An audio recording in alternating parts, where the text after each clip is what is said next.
Bonjour à tous, bonjour Bordeaux. Je suis très contente d'être là, je suis très heureuse. Vous êtes nombreux, ça fait peur. Je tiens à vraiment remercier le BDXIO parce que clairement, sans eux, je ne serais pas là. Je n'aurais pas proposé de keynote. Je vous assure, c'est très difficile de pouvoir tous vous regarder et d'être présents. Et je sais que vous n'avez pas choisi d'être là et de voir mon sujet. Vous êtes un peu là par dépit. Mais je vous en remercie déjà. Ne me détestez pas après. Détestez l'organisation plutôt. Voilà. Je vais vous parler du coup de persuasive design, c'est-à-dire de comment comprendre et essayer d'intégrer les motivations de vos utilisateurs dans votre conception de produit. Avant d'aller plus loin, je me présente très rapidement, mais Benoît l'a un petit peu fait. Je m'appelle Estelle Landry, je travaille chez Pix en tant que product owner. Pix, c'est un peu particulier, c'est une start-up d'État. Et notre but, c'est d'évaluer, développer et certifier les compétences numériques de tous les citoyens français. Donc vous pouvez dès à présent aller voir sur Pix. On essaie de tester 16 compétences du numérique. Ça va de collaborer, traiter des données, ça peut aller jusqu'à programmer. Et notre but, c'est que d'ici l'année 2020, tous les collèges et les lycées soient certifiés via Pix. Et on espère aussi toucher un maximum de citoyens. Je suis aussi du coup co-organisatrice de Sonitech, qui est une conférence à Montpellier, dans le sud. On a la même vocation que BDXIO, c'est de faire une super conférence avec des sujets tech assez pointus ou de design et de passer surtout un super moment. Donc si vous êtes dans le sud, fin juin, début juillet, venez nous voir. Il y a quelques temps, quand je suis devenue product owner, c'est-à-dire il y a bientôt 4 ans, je me suis posé la question, qu'est-ce qui fait qu'un produit fonctionne ? Quand on le lance sur le marché, qu'est-ce qui fait que votre produit, finalement, il est utilisé? Parce qu'au final, on est d'accord, votre produit, c'est qu'une idée. C'est une idée que vous avez, elle peut être bonne ou mauvaise. Vous la prenez, vous essayez de faire un MVP, vous essayez de le développer, communiquer dessus. Le produit, souvent, vous avez du mal à ce qu'il décolle. Et du coup, on se pose souvent la question, pourquoi mon produit à moi, pourquoi mon idée n'arrive pas à décoller? Moi, j'ai une petite idée. C'est parce que souvent, il y a énormément de produits sur le marché qui font à peu près la même chose que vous. Souvent, l'idée est très bonne, mais l'exécution, un peu moins bien réussie. Surtout quand vous avez en face de vous des GAFAM énormes, avec des moyens énormes. On l'a vu un petit peu dans les années 2000, MySpace, Friendster, Caramel, je ne sais pas si vous l'avez utilisé, MSN avec ses Wiz, il y avait Pisco aussi. Et au final, tout ça, pour que Facebook arrive premier dans cette course des réseaux sociaux. Bon, plus maintenant, mais dans les années 2000, c'était le cas. Et du coup, est-ce que vous savez pourquoi Facebook a gagné? Moi, c'est ça ma question. Pourquoi Facebook, par rapport à tous ces outils qu'on a déjà utilisés, pourquoi Facebook a gagné à la fin? Beaucoup d'entre vous sur les gens du marketing ou du produit vont vous dire c'est sûr, ils devaient avoir des super métriques, des taux de rebond, des conversions énormes, des taux de clics énormissimes, bref, un nombre d'utilisateurs incalculable. Et souvent, c'est vrai que quand on lance un produit, on a envie de mettre de l'analytics derrière pour savoir toutes les métriques qu'on pourrait avoir sur notre produit, et on est à la recherche un peu de la métrique clé qui pourra essayer de nous faire comprendre le comportement de nos utilisateurs. Alors, je vais vous parler de persuasive design. Et le persuasive design, ça n'a rien à voir avec les métriques. Ça n'a rien à voir avec vos stats.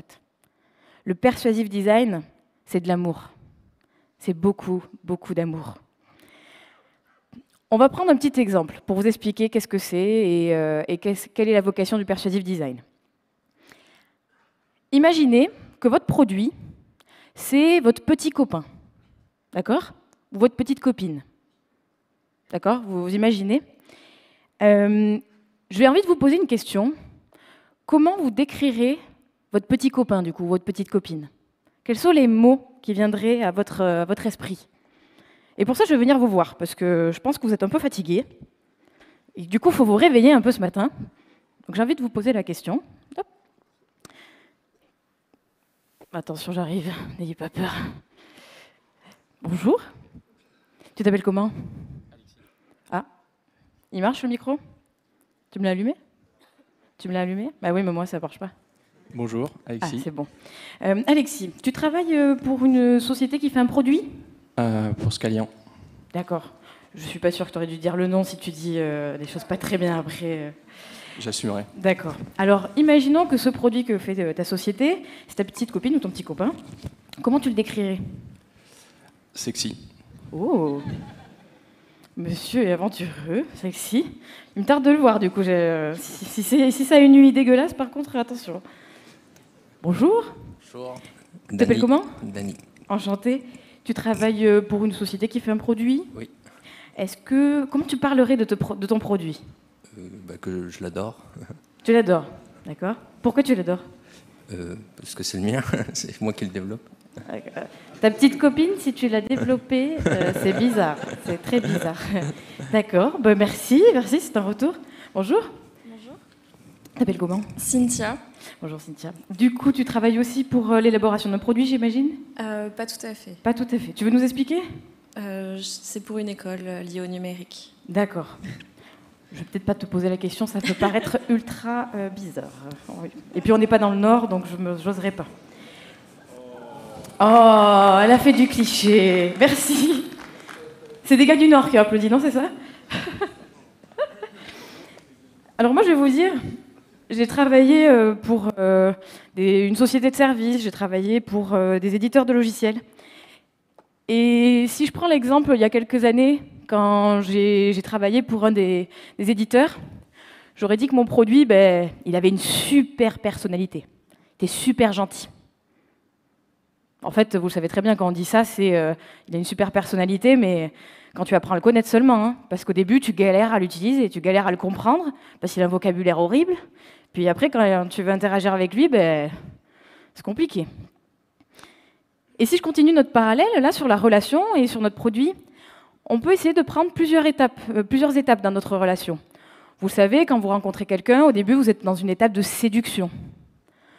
Après, vous allez tomber amoureux de la personne, si tout va bien. Et puis, vous finissez par la phase de l'engagement. Et on le sait très bien, quand on a un petit copain ou une petite copine, on ne va pas lui parler de la même manière si on est en phase de séduction ou si on est en phase d'engagement.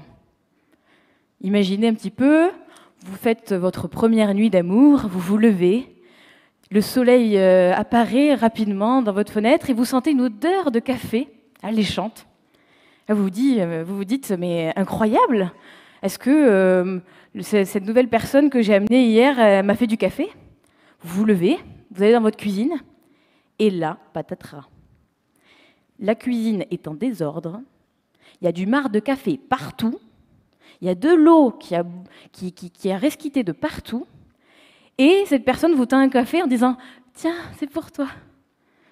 Ah ben, si on est en phase d'engagement, moi, la personne, je lui dirais « C'est bon, tu t'es cru chez qui, là? T'es chez moi, tu me nettoies ça, et après, on parle devant un café. » Mais on ne va pas dire ça en phase de séduction, on est d'accord?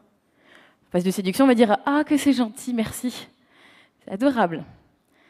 Je vais passer 5 heures à faire le ménage après, merci. » Et du coup, pour notre produit, c'est exactement la même chose. On ne va pas parler à notre utilisateur, que l'on soit en phase de séduction, que l'on soit en phase d'engagement. Il y a un monsieur qui s'appelle Monsieur Fogg, qui est à l'origine des travaux du persuasive design, qui propose une suite de comportements à obtenir pour favoriser l'engagement de votre utilisateur. D'abord, il nous dit que l'utilisateur doit passer sur une phase de découverte. Donc souvent, chez nous, ça se passe par une page de connexion. Ensuite, notre utilisateur doit passer sur une phase d'engagement superficiel, c'est-à-dire sa première utilisation de notre outil. Le premier moment où il va faire toute la navigation. Il va aller chercher les onglets, voir les entités qu'on a développées. Et en dernière partie, on va chercher à l'engagement réel, c'est-à-dire qu'on a envie que notre utilisateur reste avec nous, revienne dans le logiciel. Le persuasive design, ça utilise beaucoup de mécanismes basés sur de la psychologie afin d'amener votre relation de la séduction à l'engagement. Et pour cela, je vais vous prendre beaucoup d'exemples des cartes d'Anders Stocksbo, qui est le fondateur du coup des persuasive patterns. C'est une 60aine de cartes, si ça vous intéresse, moi je les ai avec moi.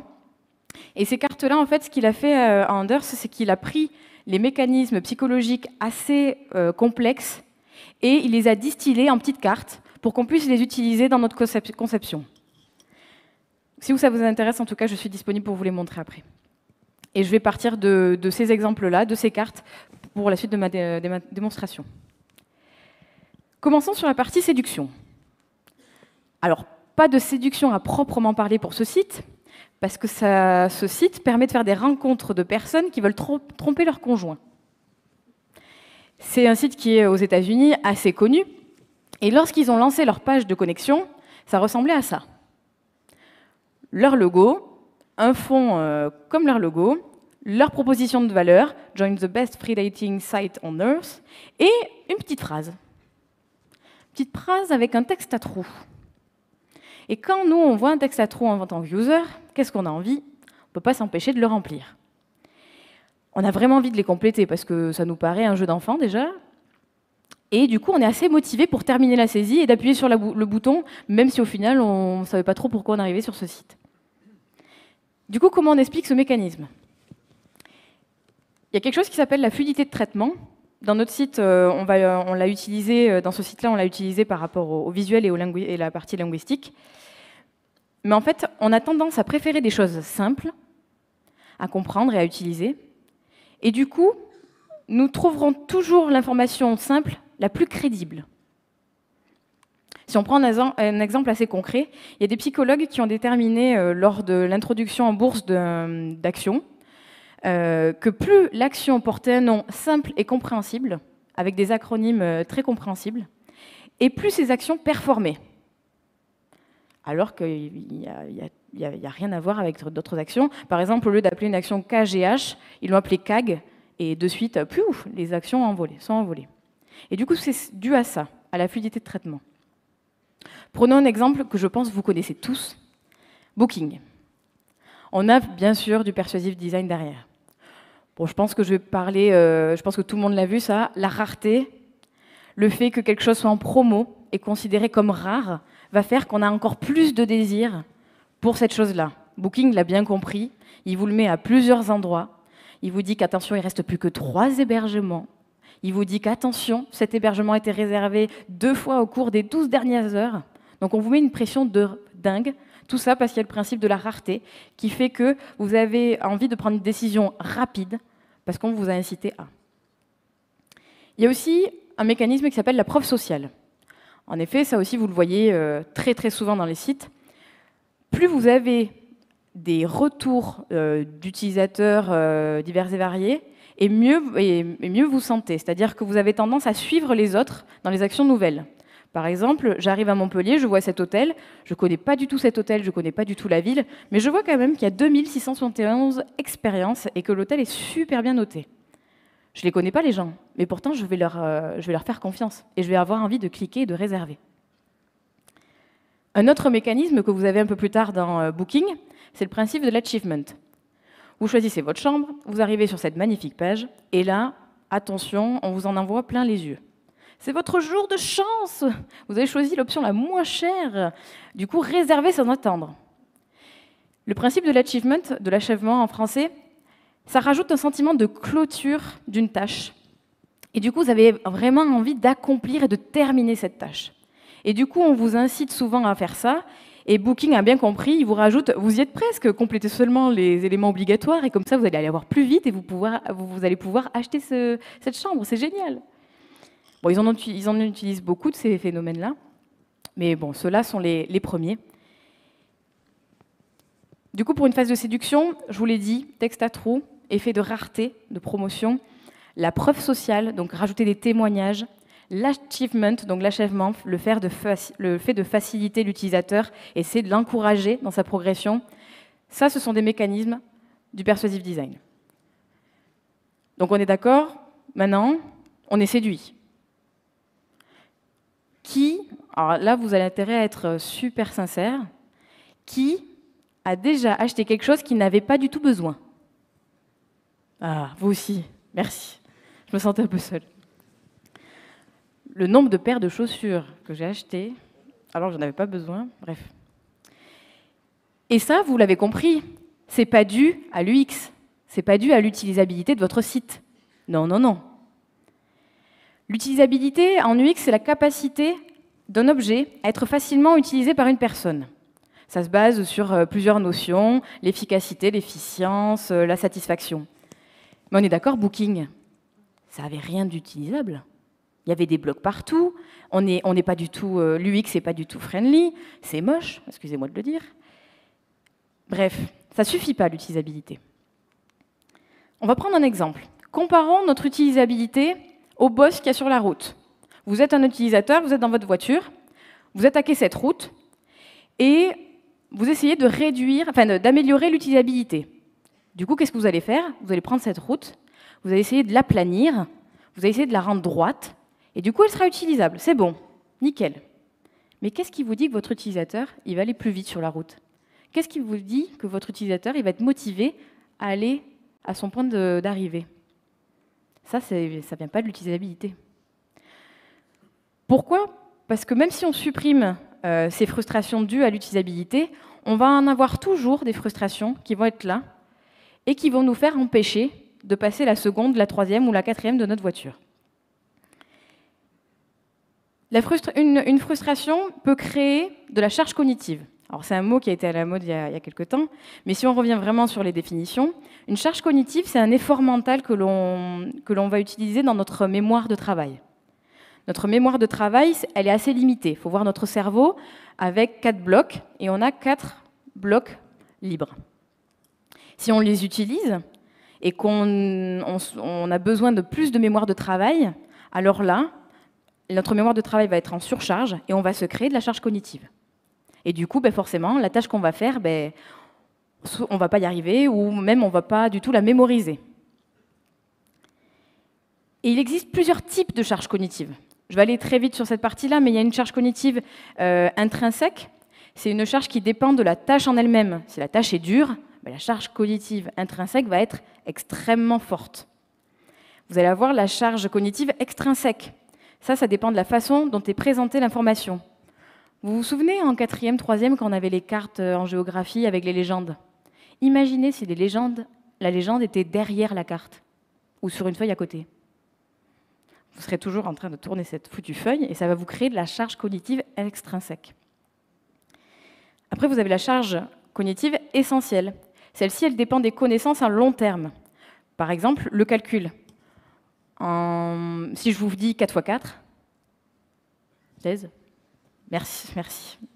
Vous êtes super fort en maths, c'est incroyable. 4 x 4, 16. Et ça, vous le dites de manière instantanée.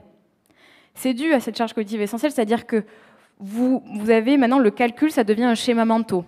Si je vous avais posé cette question au CP, vous allez me dire, c'est 4 plus 4 plus 4 plus 4, et après vous serez arrivé à 16. Donc du coup, je reviens à mon graphe sur l'utilisabilité, mais cette frustration du coup m'a créé au fur et à mesure de la charge cognitive. Mais du coup, mon utilisateur, là, si on le reprend ma métaphore avec sa voiture, il va pas avoir envie d'avancer. Il va être même retenu. Du coup, s'il est retenu, qu'est-ce qu'on peut faire, nous, pour l'amener à avancer? Je vous en parlais dans l'étape de la relation qui s'appelle tomber amoureux. En effet, on va parler de la concrétisation de la relation. Je vais vous prendre un exemple, l'exemple du site de donation de Obama. Obama, en 2012, il s'est dit, je vais reprendre mon site de 2008, je vais copier-coller, et puis c'est parti. Vous le voyez, il y a un petit texte à trous un peu greffé là.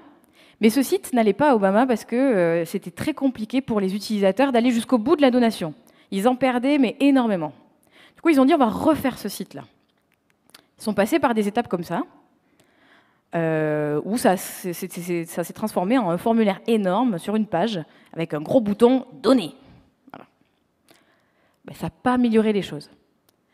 Du coup, ils sont allés un peu plus loin et ont décidé d'utiliser des principes du persuasive design. Et ils sont arrivés à ce site-là. Alors vous l'avez vu, c'est complètement différent, ne serait-ce qu'en taille et en couleur, mais surtout c'est différent parce que notre formulaire a disparu. Enfin, disparu. A été déjà découpé. Il y a un phénomène dans le persuasive design qui s'appelle le chunking, la séparation, qui dit que quand on découpe l'information en plusieurs parties, ça permet de mieux la comprendre. C'est un peu ce que je disais avec la fluidité de traitement. Plus c'est simple, plus je comprends. Après, il y a une partie, il y a un mécanisme qui s'appelle le séquençage. Ce mécanisme, il dit que c'est plus simple de prendre des actions car elles sont découpées en plusieurs parties. En effet, appuyer sur le bouton « Donner maintenant », ça nécessite énormément de volonté de l'utilisateur que de cliquer juste sur 2-3 infos et après avoir juste le dernier bouton « Valider ce que vous avez saisi ». Et dernier phénomène, le phénomène du tunnel, du tunneling, où en fait on essaie de guider l'utilisateur pendant tout le processus afin de mieux le convaincre.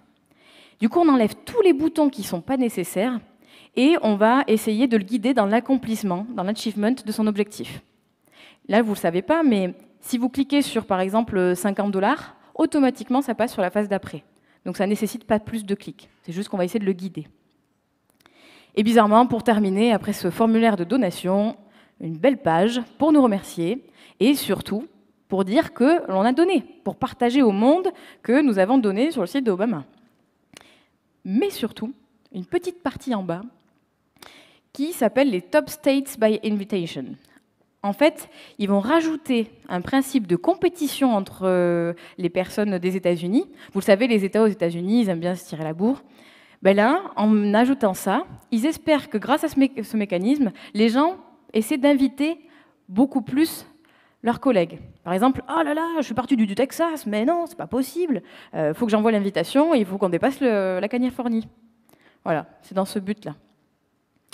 Et sachez que du coup, ils ont fait 240 tests d'A/B testing avec ce site et leur ancien site. Et sachez que du coup, il y a eu plus de 50% de conversion en plus sur leur site. C'est oufissime. Du coup, je vous les rappelle très rapidement, mais ces patterns pour tomber amoureux, ils sont assez efficaces. Vous avez le tunneling, le tunnel, le fait de guider votre utilisateur.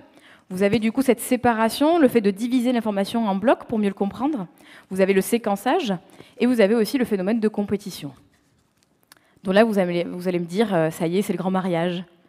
C'est bon, l'utilisateur a utilisé la fonctionnalité dans sa totalité. Nickel. Mais c'est vrai que quand on parle de couple, souvent on a envie de dire qu'on est deux et qu'on avance dans le même sens, qu'on ne fait plus qu'un. Et que du coup, les objectifs de l'un deviennent les objectifs de l'autre. Parce qu'on n'est qu'un. C'est beau. J'espère que vous connaissez ça. Ben, c'est un peu pareil au niveau du produit. Je prends un exemple. Vous avez vos besoins utilisateurs d'un côté. On appellera objectif primaire. Vous avez vos besoins, vos objectifs secondaires, c'est-à-dire les besoins business. Si vous décidez que vous vous en foutez des besoins utilisateurs, vous allez penser qu'avec vos besoins business.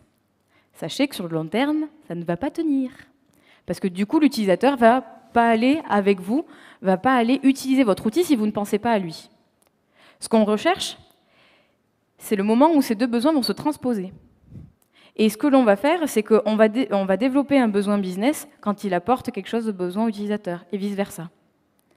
Par exemple, quand on veut avoir plus de données personnelles des utilisateurs pour mieux les vendre, on essaie de rajouter un maximum d'éléments pour que cet utilisateur-là partage des groupes, partage des pages, dit ce qu'il nous aime, ce qu'il n'aime pas.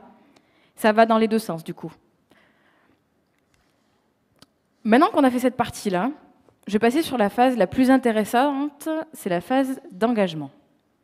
Comment le couple va s'inscrire dans le long terme? Comment on va faire que l'utilisateur revient?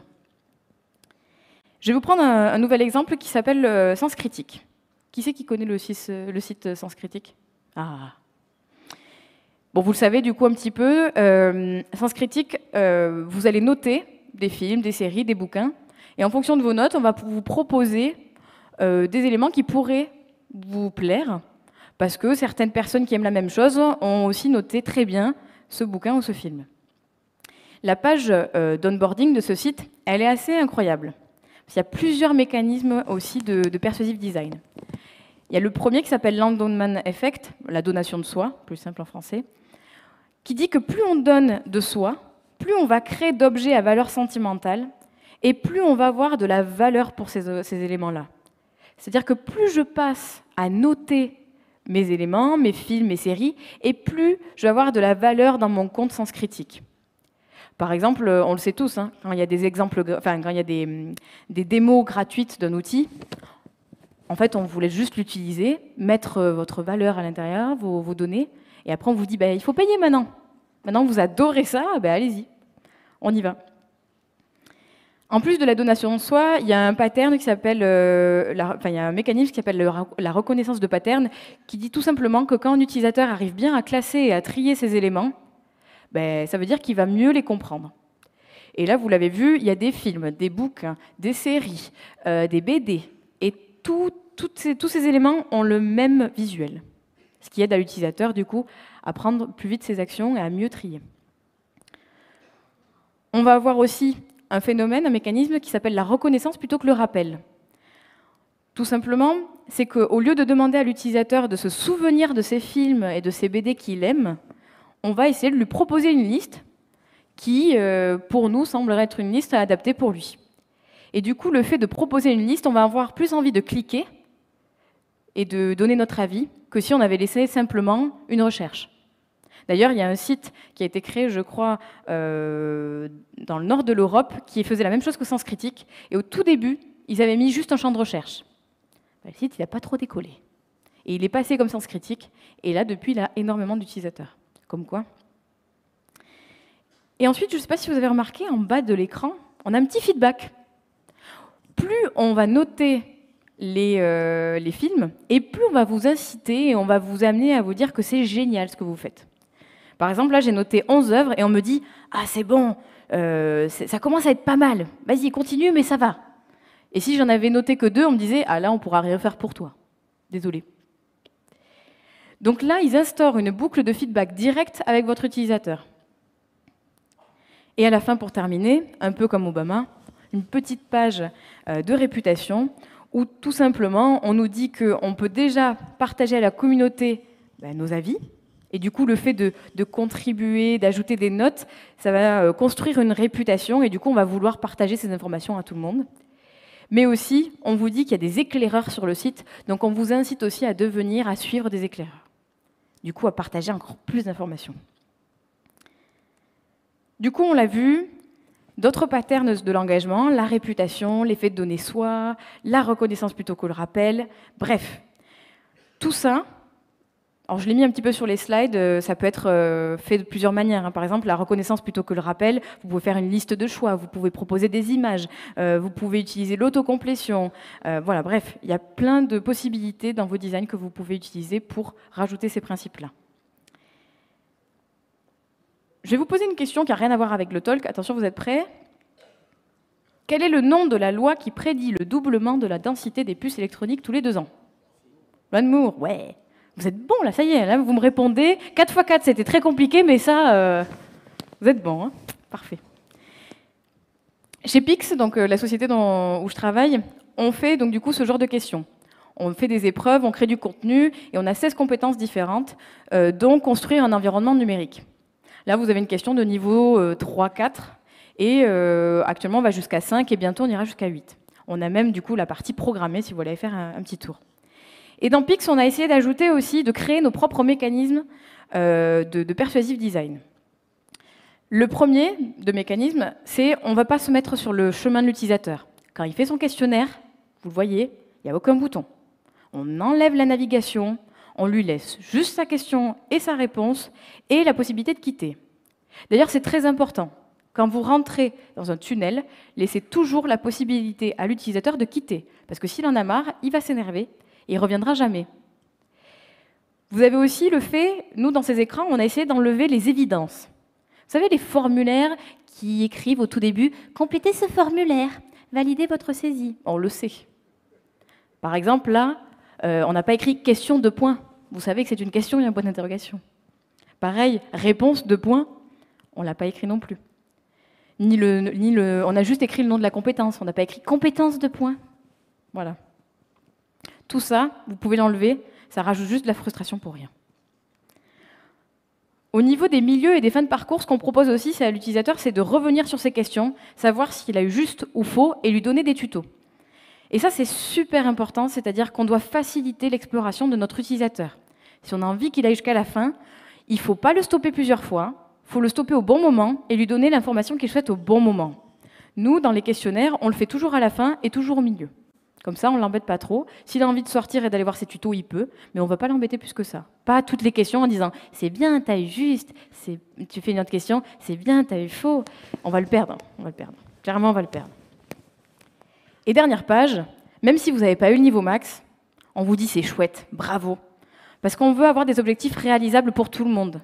Notre outil doit être utilisé par tous les citoyens français, par les élèves. Et donc, on ne peut pas valider le fait que le niveau 5, c'est parfait. On doit l'accompagner, cet utilisateur. Donc, on a des objectifs que l'on peut valoriser au fur et à mesure de sa progression. Et on a instauré, du coup, des badges. Du coup, vous avez vu l'engagement, les éléments qu'on met dans les mécanismes que l'on met dans la partie de l'engagement, ils sont assez nombreux. Et finalement, on peut vraiment les comparer à un couple. Par exemple, faciliter l'exploration, ça serait apprendre à connaître l'autre sans brûler les étapes. Pas lui demander « Ah ouais, t'as eu combien d'ex? Tu t'es fait larguer combien de fois ?» dès le premier soir. Non. Pareil, il ne faut pas se mettre sur le chemin de votre utilisateur, donc de votre conjoint. Si vous ne lui laissez pas sa liberté, il ne va pas être heureux et du coup, il ne va pas rester avec vous. Pareil, avoir des feedbacks continus, très important. La communication dans un couple aussi, très important. On veut aussi enlever les répétitions, comme je l'ai dit. Et ça, clairement, on veut éviter dans un couple d'avoir de la routine. Pareil. Avoir des objectifs réalisables. On peut le comparer par demander un mariage au bout de 3 jours. Ça ne se fait pas. Et aussi permettre de quitter l'application, parce que c'est ça aussi notre job, c'est de permettre à l'utilisateur de faire ce qu'il veut, comme ce qu'on ferait dans nos relations, c'est-à-dire que si l'autre n'est plus heureux, il a le droit de partir. Du coup, ça y est. On est engagé. On a notre mariage qui est fait, nos 2 êtres s'envolent, c'est magnifique. On est vraiment sur du long terme. On a rajouté plein de feedback, de meilleures communications, c'est génial. Du coup, je reviens sur mes frustrations. On a réussi, du coup, à combattre ces frustrations grâce à quoi, à votre avis? Ok, du persuasive design, du coup, des mécanismes, mais quoi, au fond? La motivation. En fait, le fait de rajouter des objectifs, de la reconnaissance, des feedbacks, c'est plein de mécanismes qui essaient de booster notre motivation en tant qu'utilisateur. Et la motivation, c'est comme la charge cognitive. Il y a énormément de types de motivation. Je vais essayer de les faire très rapidement, mais il y a la motivation, celle qui constitue le niveau le plus bas de l'autodétermination. Vous savez, quand un individu n'est pas motivé parce qu'il ne perçoit pas la valeur de l'activité. Comme par exemple un collégien ou un lycéen qui irait par exemple au collège alors qu'il ne sait pas du tout pourquoi. Il se lèverait mais il ne sait pas trop pourquoi il fait ça. Vous avez aussi la motivation extrinsèque. C'est quand un utilisateur réalise au final qu'une activité, elle est bien, mais pour des raisons externes. En fait, il va faire quelque chose parce qu'on lui a dit de le faire. La punition quand on était enfant, la récompense. Si tu fais ça, tu vas avoir une super prime d'objectif. La pression sociale. Par exemple, le fait qu'une développeuse, par exemple, va terminer de développer une fonctionnalité le week-end parce que sa boss lui a mis énormément la pression. On a ensuite la motivation intrinsèque, la dernière, qui, elle, c'est lorsque l'individu s'engage de façon volontaire et spontanée dans une activité. Je ne sais pas vous, mais moi, quand j'ai découvert l'algorithme, finalement, c'était pas une contrainte. J'adorais faire des algorithmes. J'adorais résoudre un problème. Ça en venait que même les partiels d'algorithmes, j'adorais y aller. Parce qu'au final, je me suis dit, ah ouais, je vais y arriver. Je sais pas, moi, ça a été un vrai déclic. Bon, j'étais un peu comme ça aussi au niveau des mathématiques et des équations, tout ça. Bon, ça, c'est un peu bizarre, j'avoue. Mais en tout cas, j'avais plaisir à le faire et plaisir à trouver une solution, sans pourtant que ça soit imposé. Et du coup, vous l'avez vu, il y a un continuum de l'autodétermination qui est assez énorme. Nous, ce qu'on va rechercher, c'est vraiment l'autodétermination de la personne, c'est-à-dire ce cadre noir. On a plusieurs types de régulation pour la motivation extrinsèque. Une motivation, c'est une capacité à agir sur ses propres émotions. Je vais vous donner des exemples pour les motivations extrinsèques. Vous avez la motivation extrinsèque par régulation identifiée. Tout ça pour dire qu'en fait, ça concerne les utilisateurs qui s'engagent à réaliser une action, car cette action-là, elle est liée à une motivation intrinsèque. Par exemple, repartons aux États-Unis. Prenons notre lycéen qui va faire du baseball. Sa motivation intrinsèque, c'est peut-être pas de faire du baseball. Sa motivation, elle est peut-être plus loin. Il veut peut-être faire une carrière dans le sport. Et il sait que pour se faire repérer et pour avoir des bourses, il faut absolument qui joue au lycée. Pareil, après, vous avez la motivation extrinsèque par régulation intégrée.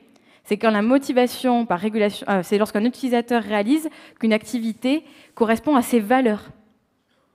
Alors, spoiler alerte, je suis la grande brune. Mais avec ma cousine, quand on était à Carcassonne, nos grands-parents nous parlaient tout le temps occitan. Kezake Lobesio, Kezako, Nundenun, Mustafa Kaolet. On avait des mots comme ça. Mais ça faisait partie de nous. On savait ce que ça voulait dire au bout d'un moment. Et quand je suis rentrée au collège, on m'a dit « Ouais, Estelle, il y a une option occitan. Genre, il y a latin et occitan. » Il y a des gens qui prennent latin, on dit rien. Les pauvres. Et moi, je me suis dit « Bah ouais, l'occitan, c'est génial. » Pourtant, c'était pas ma passion. Mais j'avais envie de le faire parce que ça correspondait à mes valeurs, à mon terroir. Du coup, si on transpose ça à notre utilisateur, ça veut dire qu'on peut utiliser plein de mécanismes pour essayer de motiver sa motivation extrinsèque. Les points, les niveaux, les tableaux de score, les badges, les missions, tout ça, ça vous aide à amener de l'autodétermination avec votre user. Et si vous voulez aller plus loin, si vous voulez qu'il soit motivé, boosté par votre appli, vous pouvez partir sur la motivation intrinsèque avec des réputations, rajouter le fait de l'identité de l'utilisateur dans l'appli, rajouter des preuves sociales, des surprises, des feedbacks. Vous pouvez aller plus loin. Le persuasive design, je vous l'ai dit tout à l'heure, Anders Stocksbo l'a beaucoup étudié, et il a dit quelque chose d'intéressant, qui a été un petit peu la base de ma présentation, c'est qu'en fait, les mécanismes du persuasive design, ils peuvent être utilisés pour séduire votre utilisateur, afin que du coup il se connecte à votre produit et qu'il du coup il l'utilise. Ça c'est la phase de tomber amoureux. Mais on pourra garder cet engagement seulement si on recherche les motivations intrinsèques de notre utilisateur. Maintenant que vous avez le pouvoir, que vous avez la connaissance de quelques-uns de ces mécanismes, vous pouvez les utiliser pour le meilleur ou pour le pire de vos utilisateurs. Vous allez devoir faire un choix à partir d'aujourd'hui. Est-ce que vous préférez vous retrouver dans ce monde de coercition où l'on met en place plein de mécanismes pour manipuler vos utilisateurs à prendre des actions qu'ils n'ont pas envie de prendre? Ou est-ce que vous voulez être dans ce monde de facilitation et de persuasion? D'ailleurs, on a parlé de Facebook tout à l'heure, mais à votre avis, de quel côté ils sont? Je vous laisse le seul juge. Cependant, je vais vous demander aujourd'hui d'utiliser cette connaissance pour le bien. Visez les besoins intrinsèques de vos utilisateurs. Pensez au futur de votre produit. Je terminerai sur cette question. Quel type de monde souhaitez-vous construire? C'est maintenant à vous de décider. Merci beaucoup. Merci.